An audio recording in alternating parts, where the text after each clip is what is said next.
পাঞ্জাবে ঘুরতে গেলেই আমরা অনেকেই গুরুদ্বারাতে যাই, বা শুধু পাঞ্জাব না, বিভিন্ন সময়তেই আমরা সেখানে যাই।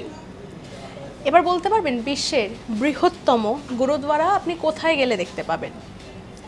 কোন বছরে স্থাপিত হয় এই গুরুদ্বারাটি সেটা আগে বলি। সেটা হচ্ছে 1521 সালে, এবং প্রথম শিখ গুরু মানে গুরু নানক দেব তিনি কিন্তু এই গুরুদ্বারাটি বানিয়ে তোলেন।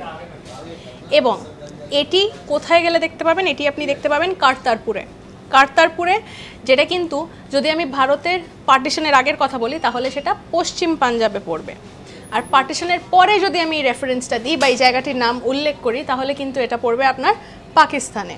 এবং এই গুরুদ্বারাটাই বা এই গুরুদ্বারাকেই গণ্য করা হয়েছে বিশ্বের বৃহত্তম গুরুদ্বারা হিসাবে।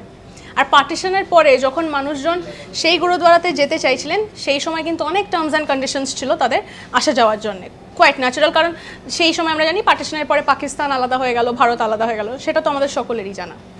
এইরকম নানা ফ্যাক্টস রয়েছে আপনাদের জন্য। এরকম এই সংক্রান্ত আরও ফ্যাক্টস জানতে হলে আমাদের কিন্তু কমেন্ট সেকশনে লিখে জানাতে ভুলবেন না। লাইক, শেয়ার, সাবস্ক্রাইব করুন এবং সঙ্গে রাখুন আজ তাক বাংলাকে।